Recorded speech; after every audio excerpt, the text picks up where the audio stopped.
All right. Thanks, everybody, for being here. If you don't know me, I'm Justin Parsher. I'm an assistant professor of practice here at the Knowlton School in the landscape architecture section.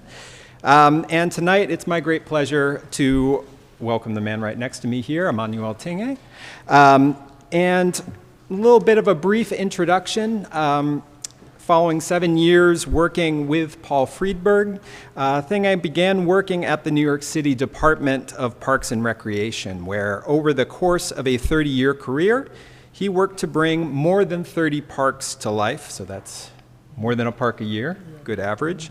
That time covered a momentous stretch of New York history that ranges from the Dinkins administration all the way into the time of Eric Adams. And over that stretch, the prosperity of the city in general grew, and that fueled a wave of park making and investment that at its best looked to correct historic disparities in who was able to access great public space in the city. So in a time when often the attention of the design media was focused on the city's new riverfront parks in Lower Manhattan, Thingue was making some really exceptional landscape architecture throughout Brooklyn, from Fort Greene to Bed-Stuy, Crown Heights, all the way down to Gravesend. The New York Times published an article last year that focused on Thingue on the occasion of his retirement from Parks and Recreation, and talking about the impact that he's had on the city of New York as a public servant. And when Christy and I happened to read that at the same time, we both had the thought, this is somebody whose perspective we would really love to have here at Knowlton. Thingue is one of those people who is not slowed down much by retirement, and currently he is the Design and Project Management Director for New City Parks, which is a nonprofit working to expand park access for underserved communities.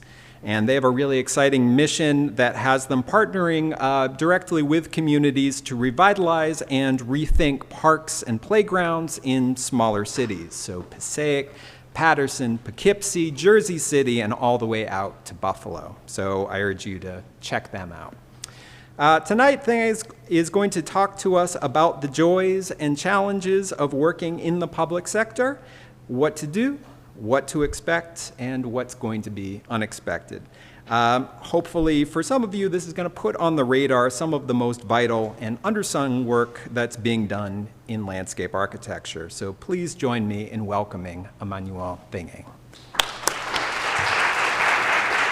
Wow. What an introduction. Thank you so much. Thank you for having me. I'm hoping that by the end of this lecture, that at least one or two of you guys would consider, the joy that you could have working as a landscape architect in the public sector. This is something that I hate to say it, that I would probably be doing for free. And my wife yells at me all the time, "Why are you at home at 2 in the morning working for free?" It's just like it brought me such joy. And so for you to understand how I got there, I want to give you a little bit of a background of my story, how I got to being a public servant. When I came in the United States in 1975, I was 14 or 15, can't remember the exact age. And as you know, when immigrants come in the country, I lived in a very cramped apartment, and the conditions were not the best, but my mother did enroll myself and my sisters in summer program. And part of the summer program was sort of like where the summer program was centered was very close to this park that you see here, which is Lincoln Terrace. And so that's the very first park that we went to. And at this point, the relief that I got from the stress that you have in a cramped apartment to an open space, and the experiences that you have in an open space already started the love of public spaces for me. And so fast forward, I'm in college now.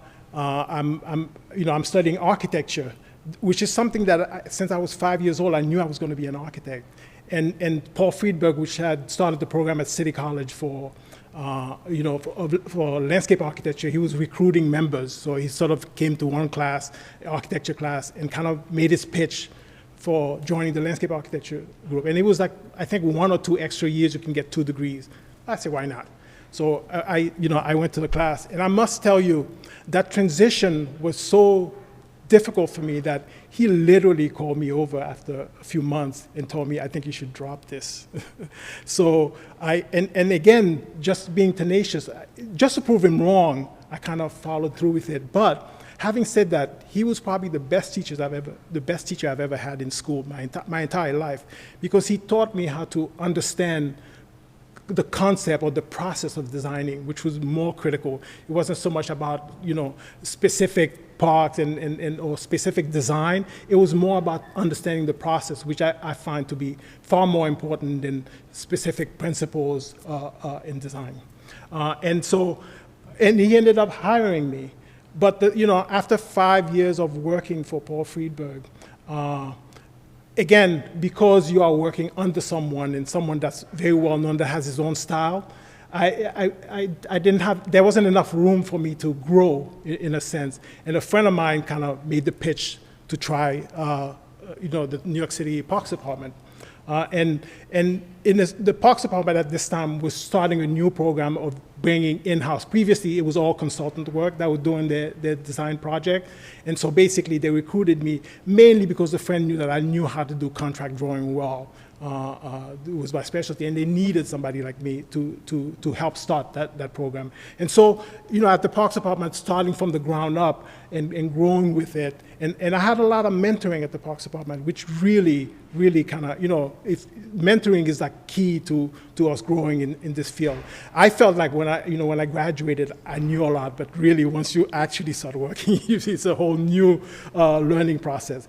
And so, in fact, like when I started working at the Parks Department, it was the first time that I actually met a client, a member of the community, because when I worked at Friedberg, the entire time I was working, I basically would, you get niche into a specific, you know how to do one thing, you're doing it over and over again, and again, you're following the design concept of the head of the firm, the principal. So I thought this would be an opportunity for me to start my own. In particular, they explained that the new in-house program would allow you to have your own project and go with it after a short amount of training, or at least growing. Even when the training started, you would start having your own project. So again, with all the help and support that I had in the Parks Department, I felt like, this is the way to pay it forward. And so, whatever I learned, I've been passing it on throughout my career. So why choose public service? Again, personal growth. You'll be working with people that have similar values, which is basically, from the top to the bottom, everyone at the Parks Department have a desire to help others. So the whole system is geared toward that. And there's also a strong system of collaboration and mentoring, which is really, really important in the sense that, again, to guide you in the pitfalls and also allow you to take risk.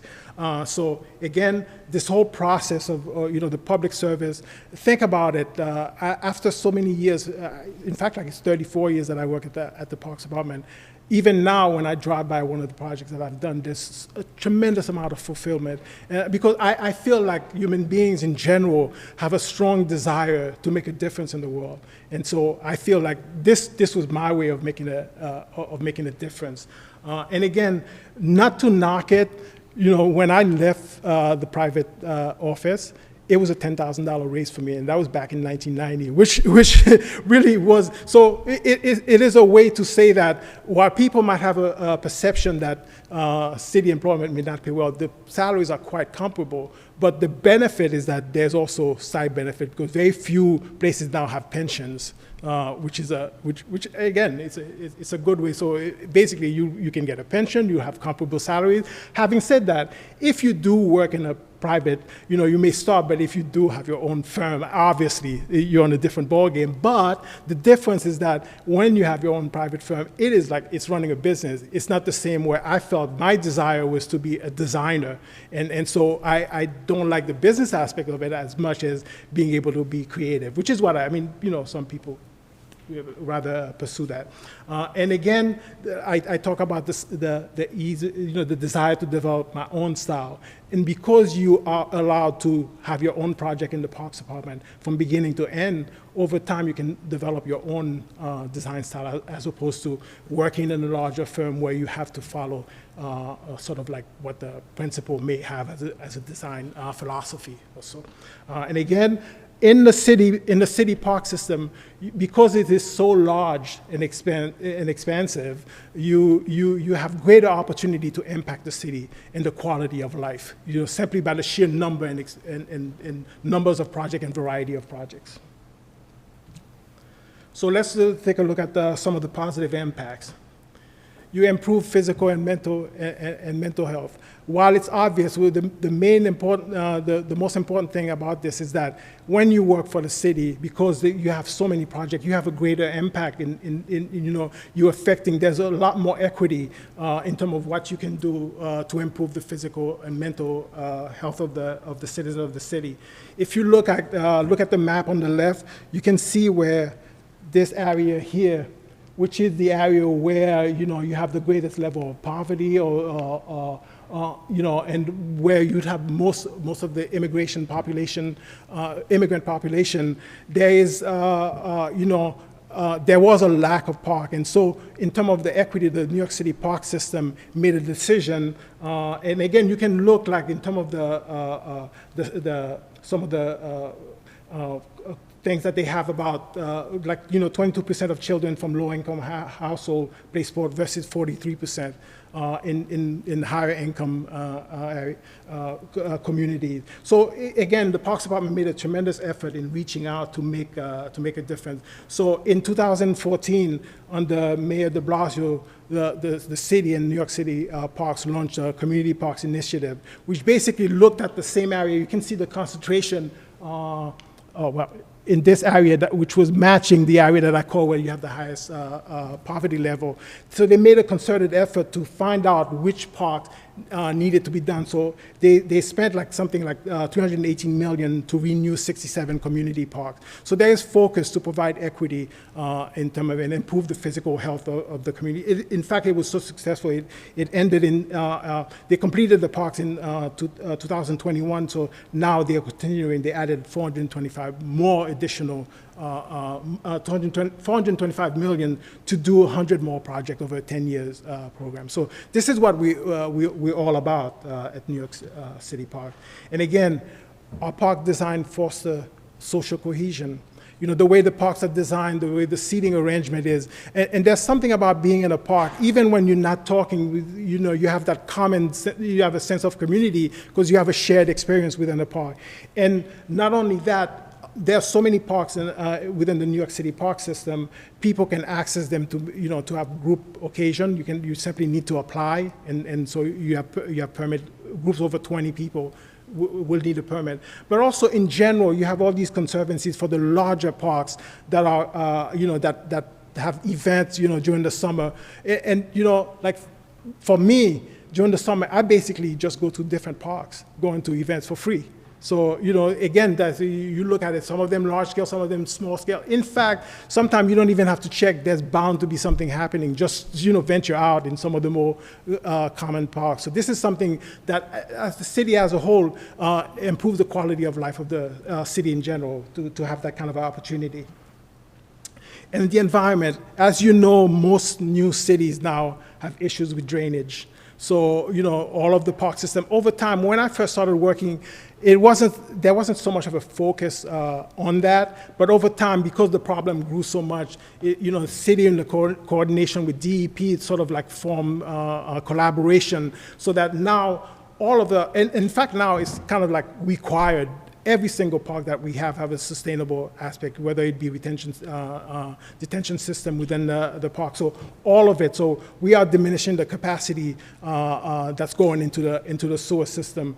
We are also, there have been programs. We have so much land as part of the New York City park system that there's been in 2007 they did a Million Tree program, and I think it ended in 2015. They they planted the millionth tree. The amount of trees that New York City parks have in terms of acreage, I think there's, in the natural areas, it's something like 4.9 million trees, and in the parks, in the other parks, it's like 1.9 million, something to that effect. So it's a tremendous amount. And then also, you think about habitat restoration for animals. You know, we have a group called Natural Resources Group. So all of these places are depending on your interest, that you could go into to improve the quality of life in the city. And the Natural Resources Group, you know, they'll like this project that you see here in Calvert Vaux is about, you know, restoring the edge and also providing habitat for horseshoe crabs. So, you know, all these are happening in terms of helping the environment.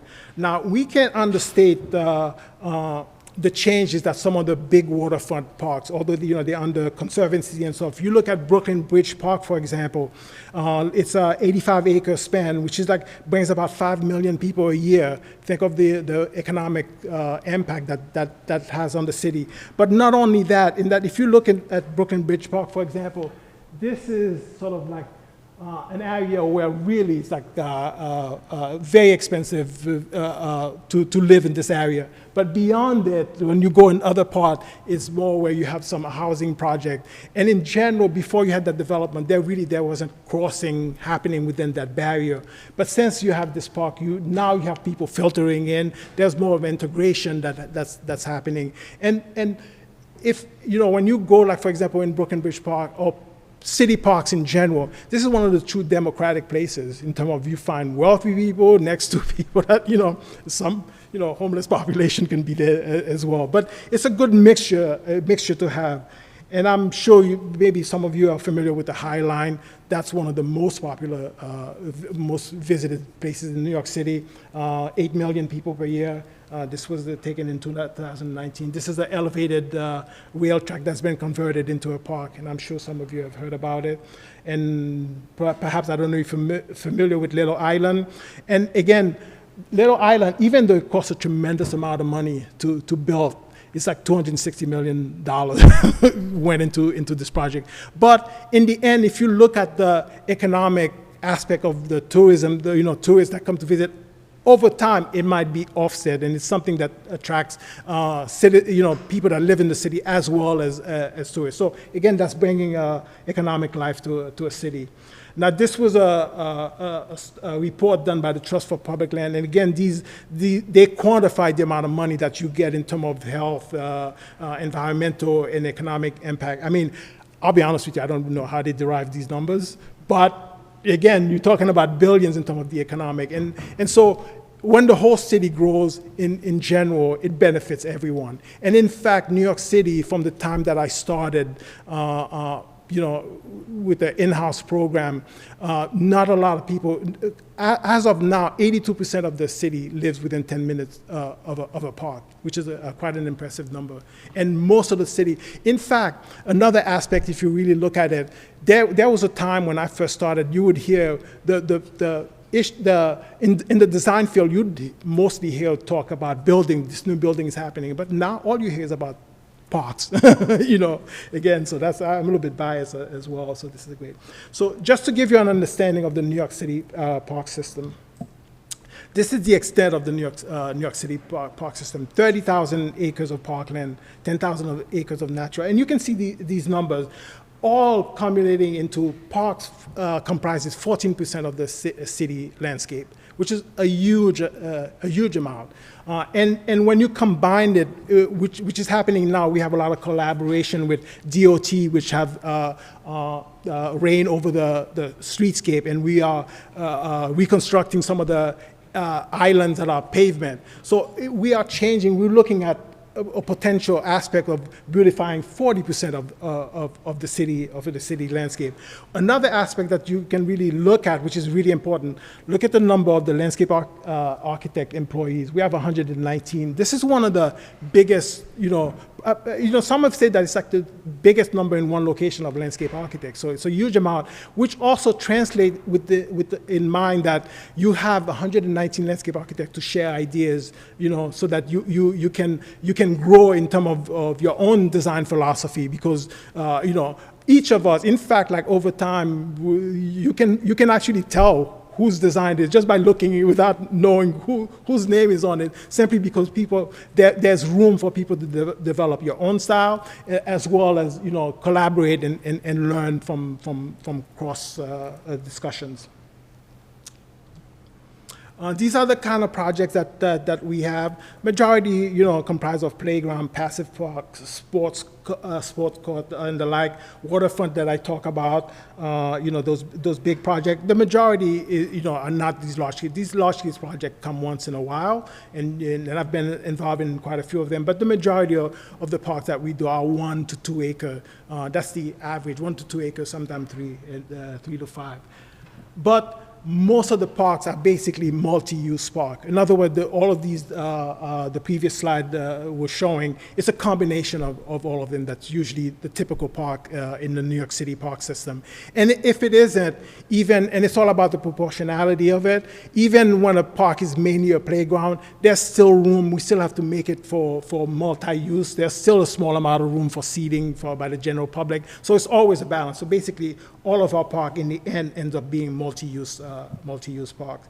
I can go to some of the design principles which are important in the sense that they create a guideline for us to develop a vocabulary for the New York City park system, as well as improving use throughout the park. These are long time, things that are learned over a period of 20 or 30 years, which these principles guide us into improving the typical park. And primary to it all, and this is a quote that I'm paraphrasing, that I recently met this gentleman, Runit Chaya from Grain Collective, and he pointed something out so key. He said design is secondary. The primary criteria for success of a project is how well you engage the community. And so, because it really has to come from the community. And so engagement of the community is one of the primary aspects of when we do, and we sort of put it as a principle simply because it is so important, because we are basically designing the parks for the people that we engage, because they're the one that ends up using it. And so another one that was championed recently is Parks Without Borders. Most of the parks in the past had very high fences surrounding them, which makes it closed out, which usually makes them feel closed out to the community. And I think the city itself has noticed that this is problematic, and so they kind of instituted the Parks Without Border, which the idea being that where you want to eliminate fencing so that there's a natural flow between the community and the park. And their location, obviously, because of vandalism, you'd have to weigh this. But even in the area where you have vandalism that is possibly could happen, we're talking about lowering the fences, making the entrances more inviting, as you can see here. So basically, making the entrances at corners where it's most accessible coming from 2 points. So the general idea being we want to make these parks more inviting. And again, because we want to use standard material. The reason why is partly because of maintenance. You want to have sort of a set of materials that can easily be replaced. However, that doesn't mean you can't have interesting design. If you look at the combination of what's in here, it's really asphalt, concrete, standard pavers used sparingly, safety surface, and a standard furniture palette. But the idea is that what you want to do is you want to create spaces that are interesting. In fact, like this forces you to make more interesting spaces. You can have great changes in alignment of spaces. And so, in other words, what I'm saying is just because you use very few elements doesn't mean you can't make interesting projects. And this is one of the recent project that I worked on. And again, with just these few elements, concentrating on how space flow into each other, is probably far more important than specifically using expensive material. And one of the reasons also that we try to not use so much expensive material, the reason is that when you do that, you kind of limit the amount of parkland that you can do, because the general budget for the park system, let's say, for example, a park could have cost $8 million, and now with $5 million you can make a beautiful park. The $3 million can still be transferred and do more parks. So it's a way, you just have to find the right balance to make it work, where you create something interesting and at the same time, provide a good park for the community. My method has been to always use expensive material in focal areas, and then that way you can spread the area of the park. Another principle, always design in context. Again, if you look at the South Oxford Park on the right, this is designed in such a way that it's a town square. A lot of the colors that are in the park with the main feature is picked up from the building color as well as the window frame, and the ground is really the color. The earth tone is really marrying that color to the building color. And if you look at the one on the left, the idea we have this is the Brooklyn Wall Memorial. That's a huge wall panel. It's such an anchor to the site. What we want to do is sort of like, make that the main focal point. And so, whereas you might have something more interesting that you can do right in front, but the idea is that the memorial is the key feature, and you want to embrace it and make people focus toward that feature.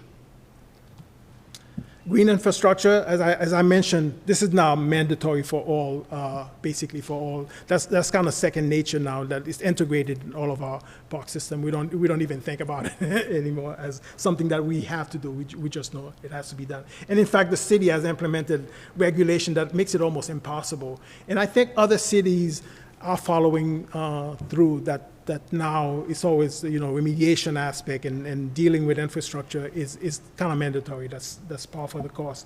Now, another principle beyond ADA, if you look at New York, like playground equipment, for example, a lot of the playground equipment that's in our parks, sometimes they have certain formulas that they use. Well, they say certain percentage is ADA accessible, but in fact, if you really look at it, how would you like somebody like in a wheelchair have to transfer themselves on a platform and have to drag themselves across, the different platform? It's sort of like a little bit undignified. So our goal has been to sort of like make it beyond ADA, integrate the design whereas all parts of the playground, for example, is accessible, and that way people in wheelchair can really be integrated into the playground. And it's universal design as well. Promoting play value to variety. More variety you provide, the more the more interesting the playground will be. Now, the two main focal features in the park are really the spray shower and the swings. These are, we found that over time, spray shower is like the anchor, it's kind of interactive, and the playground, they literally, and the swing, they'll literally be waiting in line just to use the swing. So, and again, as we're talking about the movement, and so these are the two main features that we always tend, spray shower being the main one that we focus on. It's also an attractive element, a focal point in most of our park. And now we do venture into providing creative play in other ways, but again, because of the maintenance aspect, it's minimally used. Like, for example, if you look at Kelly Playground, which is a recent playground that I did on the bottom, I'm introducing at this key, it's really like I want to make it an interesting interactive park. This particular feature is an archaeological dig. I remember as a kid I liked playing in mud, so basically this is a way that kids can interact with dirt and just play with mud. And I know initially we got a lot of pushback on that, but we provided like a washing area for them, and we kind of have like a special soil that will dirty them but not too muddy. And basically as they dig through, they'll discover fossil material underneath the ground, which we can replenish as they diminish the ones that we have in there now. And the kids don't actually know it yet, but the bottom, if they dug all the way down, which is about 1.5 feet, there's actually skeleton replica of fossils that I don't think they were aware. Maybe somebody should tell them. Maybe they'll dig a hole. So, but anyway. And creating a play environment. Many of us, we kind of shying away from just plopping elements that are just play equipment. We want to create environment, whereas we found out over time, like a looping system within the play environment works really well. In fact, from small scale where kids can run around to larger loops, and that provides them a lot of choices to make, and usually having the spray shower as an anchor. So this is a good system that we kind of use that as an element. The the spray feature is easily, in the center, for example, is easily accessible from all location, and these provide variety. You have loop that goes around individual areas as well, and again, you have ramping system that goes along the edge. So again, it's that kind of play environment, and even little parts, like for example, some of the curb walls that you have become walls that the kids naturally, instinctively would start walking on, and so they start to develop their own play system or making it up. Again, we want to design for diverse demographics, obviously. Designing for comfort. One of the things that, if you look at a lot of design that are in magazines, for example, they'll use a lot of seat walls and projection that looks visually quite beautiful and quite interesting, but the Parks Department does not work that way, mainly because we want people to be comfortable within our park. Not that, aside from the maintenance aspect of having seat walls, which again, skateboarders and other, because it's more open to the public, but in general, our goal is really to make comfortable seating within our park, providing companion seating where people in wheelchair can sit. In fact, like sometime we'll have seat wall for whatever reason that we need to retain soil, and then in front of the seat wall we put benches because we want people to be comfortable as opposed to, so we design for comfort as opposed to, so how we do the work. Most of our project, the way a project start, a borough commissioner will hear from a community board. So any member of the public can go to the community board and state what they would like, what they would like to have. The community board would talk to the borough commissioner. There's 5 of them, one for each borough in New York. And basically we'll hold prioritization meeting to discuss which park we intend on doing, and kind of do quick cost assessment of these parks. And these cost assessment at this point, we kind of have a formula. We'll say playground will cost $56 a square foot. We'll say another, so we can get a general ballpark of how much the reconstruction will cost. And once we identified some of the park, if there's a specific problem that the commissioner might bring up, we might up the amount simply because there might be a problem that might be costlier. So we do the estimates that way. Pre-scope meeting, people from the community, not so much people from the community, maintenance and operation people will meet with us on site to tell us, because they usually have the pulse of what's happening, what are problematic, what issues the particular park we're discussing will have. So we like to hear their input. And then we go to the community engagement process, which is where, and usually they are very well attended because people in New York City are very serious about parks. and so these, the way we do them, we will introduce the project that's slated for reconstruction, and the people are kind of divided into small groups. And each of the groups will kind of come up and just throw ideas in the air as to what they would like to see happening. Usually, and sometimes, and we are people from the Parks Department will be facilitators at these desks. And the way we facilitate, we don't exclude anybody's ideas necessarily. They can talk about it. We might point out how something, we'll take note of it, but we might point out that it may not be feasible simply because of our experience and know what the cost will be. But again, that is still slated as something, and we still take account of it. And at the end of that meeting, we'll kind of make vote to see which items or scope items is more popular, and we'll kind of state it out loud. And eventually, we'll kind of formulate what the main scope items will be for the design of the park. And then we'll go back to the community to talk to them about what we've selected. Typical projects take 3 years. I kind of like to call it the rule of 3. 1 year for design, 1 year for procurement, and 1 year for construction. And the procurement, the 1 year for design, obviously, in that process, you'll have to get permits, so that's a lengthy process. The procurement part, it mainly takes a long time, mainly because there's investigation that needs to happen, because, parks go through a low bidding process, so you have to investigate the people that are, and that usually takes a long time. And then the construction averaging is really a year. For these 1 to 2 acre sites, bigger site obviously can take a year and a half or more. Site assessment, critical. Even at the beginning stage, we kind of look within the neighborhood context to know which scope item, because sometimes there's redundancy, simply because the park might be in close proximity, and because it's in close proximity, and maybe the maintenance people will say that this particular item is not used. So if there's that kind of redundancy for an item that's not used, we may, we will talk to the mayor, or we may propose changes to a scope item that may be more popular, or expand certain items to meet those. And obviously surrounding land use, you want to know what's surround the site, just so you get a better idea who the possible users could be. And sometimes, a lot of time, we want to make note of institutions that are nearby, because they might have special needs that are required within the park. Obviously, flood risk analysis, that's always a key, because, like, for example, certain parks, like if you're within the flood zone, you don't want to have something like synthetic turf within that zone, because if it gets flooded, all the money, and these are very expensive, synthetic turf is a very expensive item, would just float up and be ripped up. So you'd have to kind of gauge what material you'll be using based on where your park falls. And the tree protection analysis, if you must know, this, like, parks does not allow, even when we can, they don't allow us to remove trees. In general, it's so difficult to remove a tree.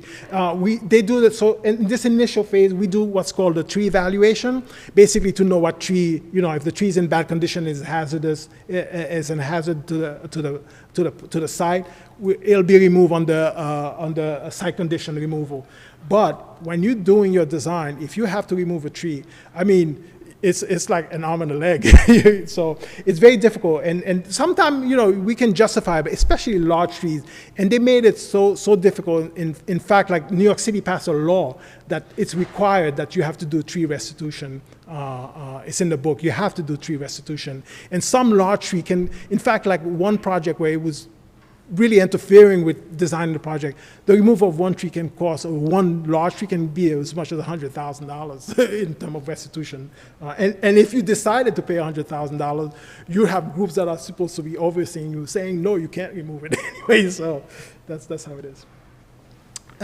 And some of the site, you have to take account of the existing utilities, and as well as we need to do a site investigation very early on. Site investigation to understand what kind of soil we have, to meet, so that a lot of New York City parks are made with historic fill, which usually means that it has some kind of contamination. It's not necessarily hazardous, but it usually has a level of contamination that may need contamination. So we'll do an investigation, and also we want to understand the permeability of the soil at this initial phase, to see how we will be able to do detention system, because we have to contain water within our site as a general rule. And we'll also do analysis of the sewer system, especially when the park hasn't been done in a long time. A lot of the sewer, we need to inspect it. So we do that at the early to kind of evaluate the existing system, as well as when some main line sometimes runs through our site and we have to have easement.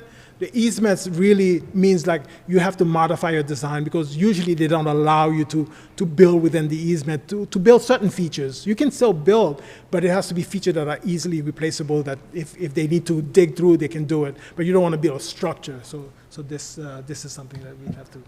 And things to think about in all our projects. In general, as a general rule, we think about heat mitigation, managing stormwater, flood resiliency, all of these. And again, I talk about the tree preservation being the most critical and worrisome for us. In fact, sometimes we are the division that sort of review the trees. We are always hoping like, oh, we want the guy that's kind of like easier to deal with. So, because even if you have interesting design, you will be forced to modify your design to save the trees. And the trees are a priority for New York City parks. I want to go to a typical project in that you can see the thinking behind how projects develop.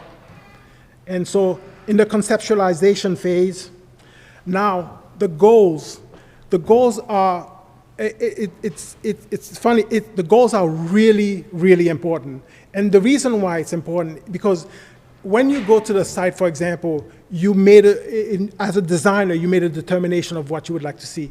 The goals themselves is a way of measuring whether you're successful. Because at the initial phase, like in this particular case, I'm saying that for Lincoln Terrace Park, for example, I'm saying like the passive park segment, I'm gonna connect it to the existing system to grade change. So by the end of the project, I have to make that happen to know whether what I've proposed is successful. Now the key is choosing the right goal. And in initial discussion, if the goal is not right, then you should kill it at the very beginning. So it's not good to go to, so you need to really think about the goal. And if the goal is an accepted idea, then your whole design needs to follow through to with the goal.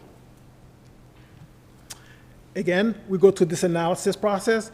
And so the site analysis is key. And I'm going to say this in a sense that I've seen where, and not just from student where they'll do the design and then they'll do the site analysis backward just to justify. I say, and this is something I learned from Friedberg, you need to do it the other way. You really need to analyze the site, and you kind of like, it's almost like you are thinking about the analysis and you're designing at the same time. You're thinking from both ends, and you need to modify and fix as to what you would like to see happening. But the analysis needs to guide the decision that you're going to make. And in this particular case, like for example, if you look, like you see this right here. This became a key feature because all along this edge, I have large existing trees. So immediately, my thought is like, and the removal of this retaining wall would damage those trees. So this initial phase is that I'm making the decision that this wall needs to remain. So therefore, whatever design aspect that I'm going to do, that wall will be part of it, and the design has to respond to the fact that that wall will remain. The same thing can be said. Again, remember my goal, like in this particular case, I mentioned that I want grade change to the design. So my analysis is analyzing where would that be possible. So this tree analysis is determining where I can make grade change. Obviously, because of the mentality that we have in New York City Park, they generally don't want us to raise grade within tree canopies. So this sort of define my limit where I can make grade change. So this is the way you have to approach analysis of a site so that your design can respond to what. And the concept basically is a reflection of what I talked about, the existing wall. And this is the way, and if you remember, I don't know if I went to it, one of the goals that I said is that I wanted to separate the public zone with the children. No, that's fine. The public zone with the children playground. And that comes from the community feedback. There are times when the playground can be open to the general public. But in general, most communities, because they are, again, you have to think in New York City, people are so afraid about people, either, touching their kids for like, so they want to create that separation so that the zone would belong to parents and then a zone to the general public. So that is key. So again, you can see in the conceptual plan, I'm creating a zone that's strictly dedicated to the general public, and the playground itself is within that parameter, and you're creating a buffer which defines the separation between the two. Now, one important thing is that over time that I've discovered that one key thing about design in general, most of the design when you initially start, really it's about the circulation and the spaces. Now the circulation, again, and once you make, and so the concept diagram kind of showed the circulation and the main spaces, but once you made that determination, you can start changing what that circulation is. It doesn't necessarily have to be just a wide path. It can be in different forms, and the same thing when you're defining spaces as well. You can say this space is for a specific function. It can be formed in many different ways. You can have trees that surround the space, but you can also have trees, like 50 trees in the middle of the space, and it's still a space. It depends on how you define it. So again, the idea is you're making the concept be about circulation and spaces, but then you can further break it down once you've developed design into different aspects. Again, contextual design. Remember, I talked about that I want this to fit within this larger area. This was the picture of that Lincoln Terrace that I showed you, which is sort of ironic that I ended up doing as one of the few last projects of my career is redoing the same park that I initially came to see in the United States. So again, you can see this sketch is just to show that, you know, the way the lines flow is similar to what's happening here. And then in the end of the design, you'll see that basically this, at the initial phase, will have a large tree canopy that eventually will grow and mix it with the existing. So context is important. Now, design development. So once you have the concept diagram, the design development is further refined. At the design development phase in New York City Park, we have to go to the community board for approval, and we also have to do the public design commission for approval. And the public design commission is a body that sort of oversees design in all of public spaces in New York City. And there's also the landmark commission, but only if it's a landmark park, but this park was not a landmark park. And so this is where you refine the specific aspect of what the design will be. What's important is you want at this point to finalize your design. The main reason why is that Public Design Commission, once you go through that approval process and they approve every material that you submitted, if you have to change it, you have to go back to them and say, I'm changing this, and to get their approval again. And what's also important at this phase, before you even go to the Public Design Commission, is that you do an estimate. And again, you do an estimate for what the project will cost. And the reason why is that you only have a certain amount dedicated to the park. And there's some quick way of doing estimate even at this early stage. Things like pavement, they are the most expensive. Things like the play equipment, the most expensive item, you want to quickly tabulate them to understand where your costs fall. If it falls too close to your limit, you might want to value engineer and modify your design. That way, you can be sure. And that's one of the things, too, that I think, like, personally speaking, I think schools ought to concentrate on, which is, like, designing within budget, which I find that I understand, and I went through the same process where you have unlimited budget. But what I did find out is that when you are designing with limited budget, it forces you to think out of the box, to think of how you can add value to a design without necessarily just say, I have unlimited costs. And so this refines the way you view design to get more value. And the reality is, once you actually work, you have budget is always a part of it. Whereas it's a little bit easier, I guess, if somebody, you have a corporate headquarters, that's easier to get more expensive and add to your budget. But what we do is we want at this early, and some people at the Parks Department kind of advocated for doing the same general. In fact, like when I do a design, I actually, because I have, and which is good, always good to know a little bit of engineering and other things, I actually do the estimate almost as it's final at this early stage. I kind of do my engineering for the drainage system, all of it. That way I'm 100% sure that what I'm doing is affordable, and that way I'm sure that when I present it, I don't have to go back. And contract documentation, again, the basic idea for contract documentation, it includes contract drawing, specification, and permits. The key thing is in the contract documentation, is you want to be sure that whatever you're doing, all the information is in there as if you are telling the contractor exactly what it needs to do. All of the information that needs to be there should be in there. And one important aspect, and I want you guys to, it's very important, if you look at this plain drawing, it's very important to look at design when it's just plain white line as opposed to beautiful colors, because it kind of fools you into thinking, this really tells you, whether the space works. So it's very good to see design without all the rendering fluff, so you can understand whether the design is valid. We have the budgeting, which we do the final estimate for, and then the construction administration, which the key point is you want to make sure that there's critical points where you talk to the resident engineer to be sure that the project is being built the way you do, and pay strict attention to shop drawing, which is a way of ensuring that the specific items that you propose in your design are being done at the construction phase. And then I'll just go to the park open. This is the way the park finally looked.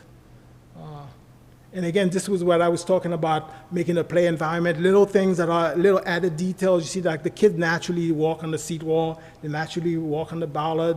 And in this particular design, they have like little space here, which is sort of little private space that are visible. The kids feel like it's their own little space, but it's visible where parents can view it from a distance. So it allows them to be on their own social area.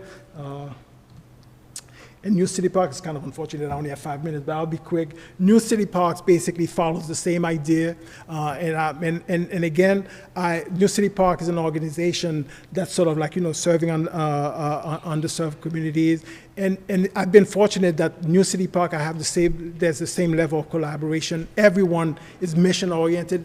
It's just a wonderful place to work, and we focus, the work, we work as partners with the cities, not as consultants, so we really work in it, and that's the way we choose our cities. We have 15 projects, 6 that have been constructed, and 9 in various degrees of development. These are, and the idea is that we are spreading the principles of how to do, in these smaller cities, they don't have park system necessarily. Sometimes it's just the Department of Public Works. And so we kind of seeding the seed to basically start a new parks department similar to the New York City Park. And we start by planting the seed, basically showing what they call showing how to fish as opposed to providing the fish, so that they can spread the idea and grow.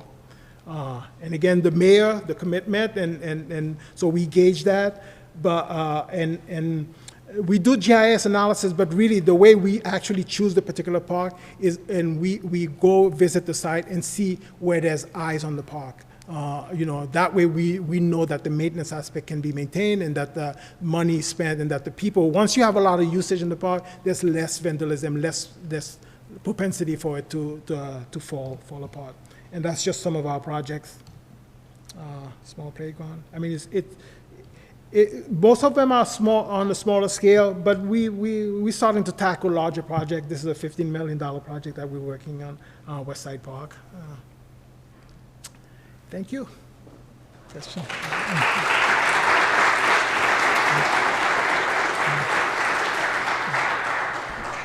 All right, we've got time for some questions. Yeah, over there. Hey, that was an amazing talk. Thank you so much.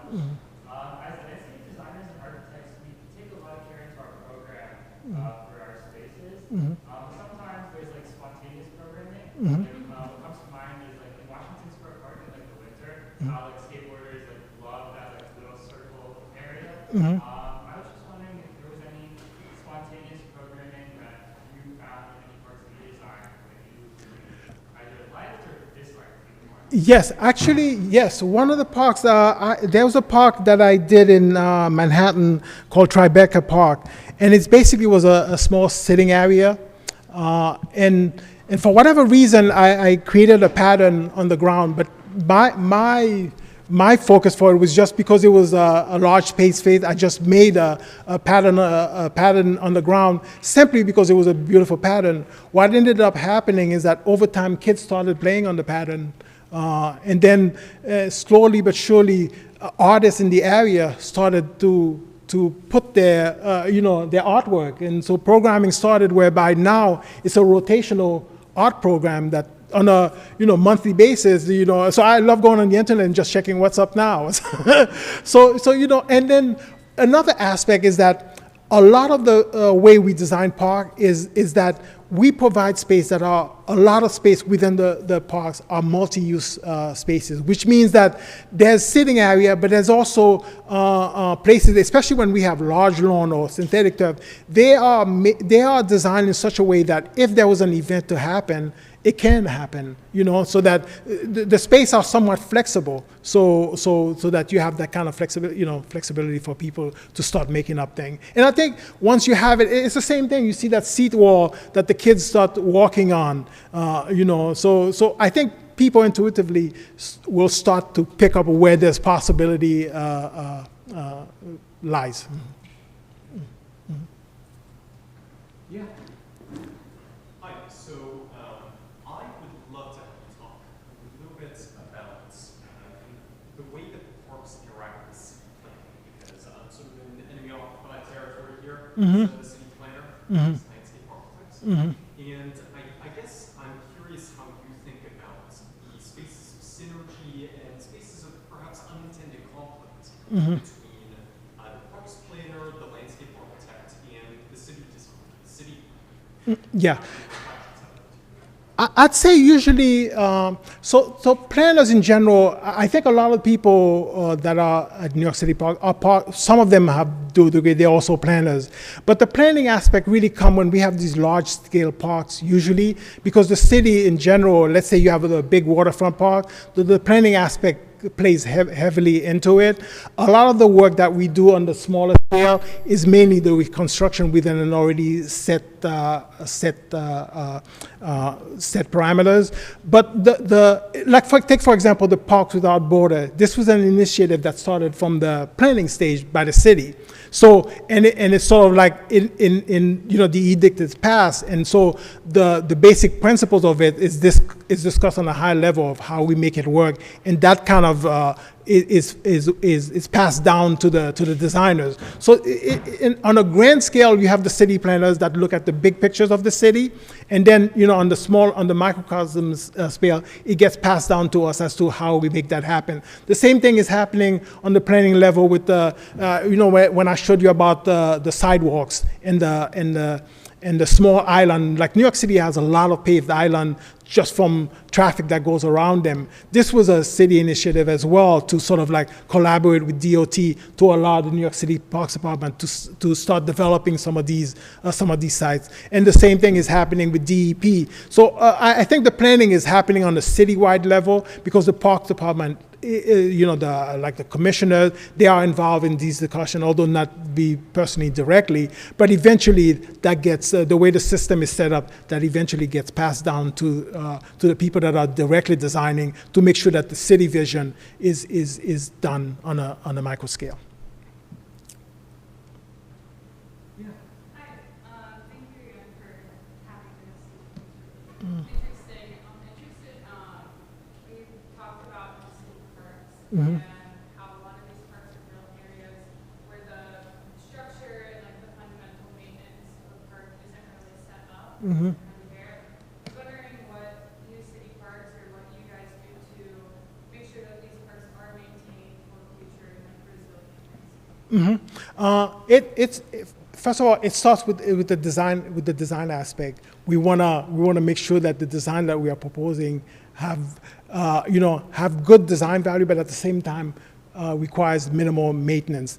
And we do have a stewardship program. New City Park has a stewardship program where we directly try to go into the community and form collaboration with community groups that show interest in the community. That way, we have this discussion. We set up, and there's also organization where New City Park set up, fund that may fund for like 2 or 3 years after the park is done, and also set up these community groups and hire people that sort of like supervise how the park is maintained for the next few years. Although, I mean, we cannot be doing it indefinitely, but these systems are set up. The best way to have a park be well maintained is to sort of like people that have interest, and then you have eyes on the park. When the people are interested, again, that's the biggest challenge that we have, and we go to tremendous effort and in fact, we have a person strictly dedicated to forming collaboration and forming stewardship each time we do a park. So, and it starts at the initial phase when the project starts and continues throughout and even after the project is built. Yeah. And also another aspect is that over time, because we're a new organization, we're only 4 years old. In fact, a lot of our meetings about maintenance, we're constantly evolving and we're growing to learn how to resolve some of the issues. In general, like for example, Parks Without Borders is ideal, but we are learning, now we are starting to think like in some of the parks, they need borders in a sense like, only to sort of like regulate when there's like at night or what happens, because fencing sometimes is a deterrent, and we have to evaluate that on a case-by-case basis, basically. Mm-hmm.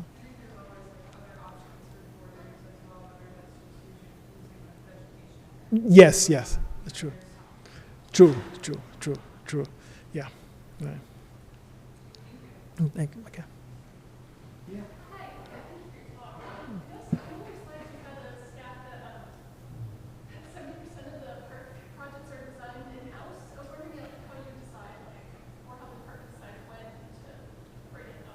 Oh, yes, yes, yes. Usually, if we have, well, we have certain consultants that are on rotation. That we, because just the sheer number of parks that we do in a year is just a tremendous amount. We don't have enough staff to do it. But parks that require certain expertise that we don't have in-house, like some waterfront park or parks that have some really huge infrastructure issues that needs that expertise. Definitely, we give it to consultant, especially like waterfront parks, or there's some specialty construction that needs to happen. Those get done by construction that have the expertise. We have an in-house engineering firm, but there's certain level of problem that we cannot handle. And that's usually how it's distributed. We look at the skill level that we have in-house, and it's distributed, by skill level from people that are first coming in. We'll assign projects that may be less problematic. They'll have that, and with guidance grow, that eventually they'll have the more complex project. But in general, that's how we do it. We do what we have the expertise to handle in-house, and that when we have staff as well, because just in terms of sheer number, we sometimes have to give them the consultant to meet the numbers of projects because we want to do as many projects as possible. One reason mainly is that the longer you take to do a project, the less worth the money, the less park you can get because the money is worth less. So as a project has problem and it drags on for years, you find sometimes like now the cost is doubled and over time. So that's one of the reasons. Yeah. Yep. I'm curious, you showed a few examples of the parks that are really familiar, I think, to the students in the audience. And certainly the New York City Parks Department is a reference point for municipalities and things like that. Can you talk a little bit about the lived experience with the parks where you have a public-private partnership? The High Line and Brooklyn Bridge Park are good examples, but how has that worked out for the city or where you sit? Yeah, I don't want to give answers to things that I don't really know that much about how the project. So I don't want to give you the wrong answer. It just seems like I will say, for example, those conservancies, for example, they do a very good job of managing these projects. And the way it works too, once the project is under the conservancy, they do have full control of it. Although we have some advice power, and we advise as to the direction that these larger projects go through, and we have these discussions. But in the end, the maintenance aspect is strictly handled by them, and so I don't want to misquote because that's not, it's never good to speak to things you don't really fully understand. So that's the best answer I can give you. So I may have to look that up now to understand. Or I'll ask about it to understand it better. So We're starting to import that model here in Columbus. Yes. I don't know that we really have full discussion. And again, I don't want to give the wrong answer or advise on something that I know. What I do know is that those parks are very successful, and they can introduce things that on a maintenance level we couldn't maintain. Like if you look at the High Line, simply because it's such a strong focal point. For example, that much I know about it because they put out people volunteer from all over to come and maintain the High Line. The average park in New York City, you're not going to get that. And so there's a certain amount of prestige that's attached to some of these projects, and that goes a long way. But in terms of the actual collaboration, I'm not 100% sure of how it works. Yeah. All right, one more. Hi, thanks again. You mentioned that you learned a little bit of engineering, and I was just wondering if there were any other skills that you Oh. obtained that were sort of outside the typical landscape architecture Yeah. curriculum that you would advise us to pick up? I'll be quick on that because I have those slides. Well, structural engineering, very, very, very important. And I think the reason why structural engineering is important is that people, you can, it allows you to do more things that are in your head. that you can, because once you know how to detail it, you can talk about how it's feasible. Because especially in the Parks Department, for example, I've gone through that where in the beginning, I would have argument with people as to whether something that works, and they'll say it doesn't work, and I'll kind of sneak it in and do it, and then it's very difficult sometimes for people to understand what you're proposing. So I also, understanding strength and behavior of materials, that's kind of very important, because you have to understand how things age, you have to understand how products react to forces of nature, freeze and thaw, and that kind of stuff. So you have to understand material and what stresses they are under. That's very important to understand what stress material is under. You have to have familiarity with industrial design, because so much of especially if you're not in the public realm, especially in private design when you're doing, a lot of it is elements that you are designing yourself. So you should understand how to put things together in terms of industrial. I would say, like when I was designing this fountain, a lot of the knowledge came from when I was in high school, because I went to a vocational high school, and the main aspect is that I understand how a mold comes out of a cast iron mold comes out of with the sand casting. So that's kind of important for you to understand. Ability to understand how repair works. Because, and this one advice came from when I was in school at City College. This one professor described how they built this building and everything worked. But what happened is you couldn't put a tool to undo certain part of it. So you have to think of how things can be taken apart, or maintenance aspects. So you have to view that and ability to deconstruct. Whenever I'm traveling or if I go, I look at things that are interesting, and I try to understand how it's put together. I think that's very important. You have to learn how to deconstruct, and then inspiration. I say that's very important. Inspiration can come from anywhere, because the first part that I did that people really, really liked, it basically came from this, my daughter's beret. So the idea, you don't know where ideas come from. So ideas can come from anywhere. But of all the things, like, you really have to understand structural engineering. You should get some knowledge, as well as grading and hydrology. I find that that's somewhere people that I mentor, they have great difficulty with grading. And grading is a way of visualizing three-dimensionally, and that allows you to have more visual definition to your site. It also allows you especially now that we are talking about having detention in every park. If you don't have an innate understanding of how hydrology works, as well as the grading aspect, and combining the two, then you have difficulty in knowing where the low point is, how the water connects to the existing sewer system. And then if you can't do that part, it makes it difficult to plan as to how, what spaces you're assigning to what location. Structural engineering, key. I wish that, and like I said, design with budget. I think that's a valuable exercise that forces people to think more creatively to get great design. Okay, all right. Okay. Thank you so much. All right, okay.